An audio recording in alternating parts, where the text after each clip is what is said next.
So hikmah means people don't fall for shallow things because it's one of the things that protects your heart from becoming shallow, right? So an easy example, so we're not just reading something from several centuries ago.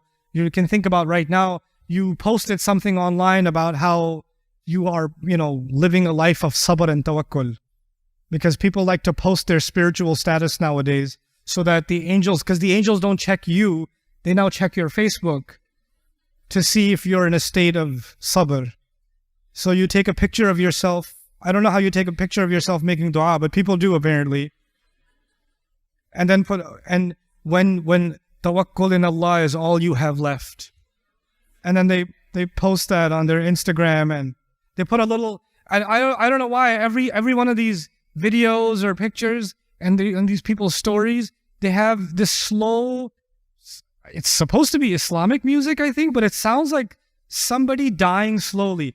Like, you know what I'm talking about? Yeah? So they'll put that up.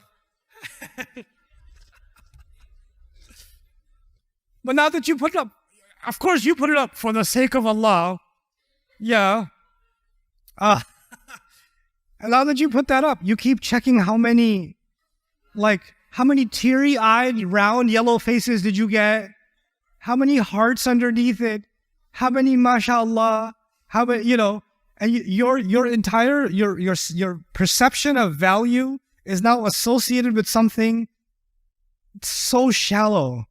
How many comments did I get? How many views did I get? How many thumbs up did I get? How many making so much dua for you did I get? People want to broadcast the state of their heart to the world.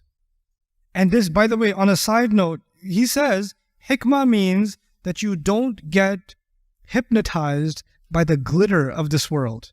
And one of the major kinds of glitter in the world today, especially for the younger audiences here, you guys grew up and you don't even know a world that existed outside of social media. And social media is an amazing tool. It's an incredible tool. In fact, it revolutionized the world. But for many of you, you value yourself based on your virtual existence. Your entire definition of yourself comes from the filtered images you're putting on and how people are acknowledging your existence online. And if you're not posting something, if you're not posting a picture of the slice of pizza that you're eating, that somehow someone out there is going to cry tears wondering what happened to that slice of pizza.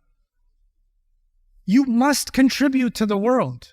And this idea that I have to make my presence known, this obsession is leading you, it's even shaping the way you think about Islam, to the point where I have to become an Islamic influencer for the sake of Allah. I have nothing to say, I've learned nothing, but I feel like you guys just follow Allah, okay?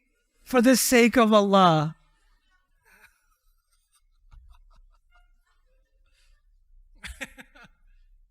And this is hikmah, is you can see something that's fluff, it's worthless, it's just glitter, it's temporary, and you don't get caught up in it. Like, it doesn't attract you. You don't feel a void. You're not drawn to it. And that's a pretty accurate description of hikmah, I would argue. And he said it. This is one of the armies of God that he puts into the hearts of those who truly know, until he removes from their hearts the want of the glitter of worldly things. It's pretty accurate, And then he says, وَقِيلَ هِيَ وَضْعُ الْأَشْيَاءِ مَوَاضِعَهَا. This is an important one. It says, hikmah means putting things where they belong. Putting things in their rightful place. وَقِيلَ كُلُّ قَوْلٍ وَجَبَ فِعْلُهُ. Anything, any word, any speech, any counsel that you must act on. وَهَذِهِ الْأَقْوَالِ فِي الْحِكْمَةِ كُلُّهَا مُتَقَارِبَةً. All of these definitions of wisdom, he says they're all very close to each other. وَيَجْمَعُ هَذِهِ الْأَقْوَالِ قَوْلًا. But these are, you can combine them into two main statements. Al-Qur'an wal-akhar as-sunnah. The Qur'an and the Sunnah. لِأَنَّهَا الْمُبَيِّنَةِ لِمَنْ بَهَمَ مِنَ الْكِتَابِ. Because these are the ones, the Sunnah is the one that clarifies what's in the law. وَالْمُظْهِرَ لِوُجُوهِ الْأَحْكَامِ. And it helps you understand the laws of Allah. Now, I'm about to wrap this up. We're done with the definition part of hikmah. The conclusion is two things. There's two kinds of hikmah. There's a hikmah that comes from Allah, and there's a hikmah that comes from inside you. There's a hikmah you already have, and I'm going to explain the one that comes from Allah. I think everybody knows. That's the Quran, that's revelation, that's the Sunnah of the Prophet ﷺ. We know that one. The hikmah that comes from inside you is the one that I want to talk to you about a little bit, because you're like, but I'm stupid. I have hikmah? And somebody even came to me, they didn't say they're stupid, they said, but how are you supposed to get hikmah? Here's the Quran's answer to that. Actually, how are you supposed to get a stronger back? How are you supposed to get stronger legs? How are you supposed to get a stronger mind? How are you supposed to get stronger arms? How are you supposed to get better stamina? What are you supposed to do? Tell me. Exercise? Eat right? How are you supposed to get better at mathematics? Practice. How are you supposed to get better at a sport? Play more? Learn more? Exercise it. But your legs are already there. They're just not strong enough. But they're there. It's not like you have to create your legs. They're there. You just have to start using them now and start running. And the more you run, the stronger they'll get. The more stamina you will develop. Your lungs are already there, but they don't have good capacity. You get on a treadmill for 3 minutes and you're right? But it's not like you don't have lungs. You have them, but you haven't exercised them, so they haven't become what? Stronger. The Quranic argument would then be, you already have the basic wisdom inside you, but you just haven't made it what? Stronger. You haven't enabled it. You haven't activated it. You haven't put it to use. Anything Allah gives you, when you don't use it, it becomes weaker. Allah gave me eyes. If I taped one of my eyes for 6 months, I can almost guarantee you I would be blind in that eye. You don't use it, you lose it. Patients that are lying in bed in a coma for 6 months, a year, they can't stand up after they get up because they have muscle atrophy. They haven't used that muscle. Allah has given me something inside me, the ability to make good decisions. He already gave me that, but I haven't been using it. And the less I use it, the weaker that ability becomes. And then I start telling myself, I don't even have that ability. I don't have that ability. And one of the most amazing, shocking examples of that I see nowadays is young people coming and telling me, Ustad, say something to motivate me. I'll do a 3-hour lecture, and at the end of it, somebody will say, Ustad, can you just say something to motivate me, please?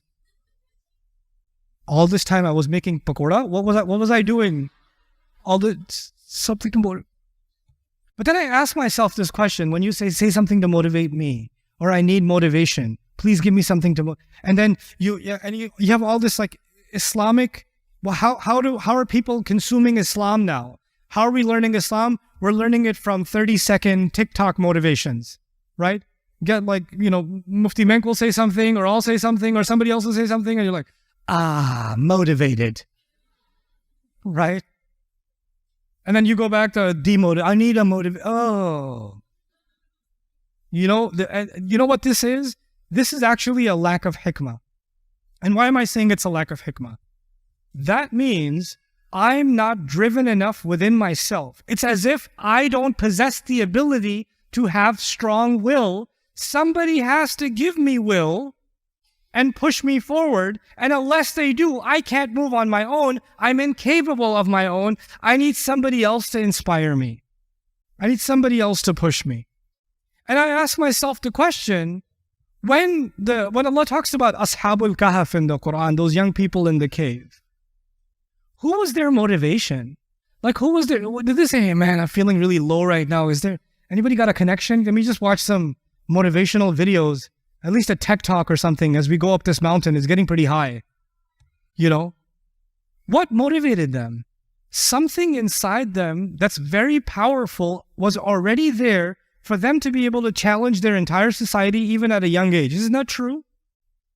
It's not like something that came from the heavens or they became prophets. They were just regular young guys. That's who they were. But they were motivated. what I'm trying to tell you is, it's actually a very empowering message in the Quran that the fundamental hikmah, the fundamental wisdom, the fundamental nature, good nature, and the ability to do the right thing is already inside you. It's already inside you.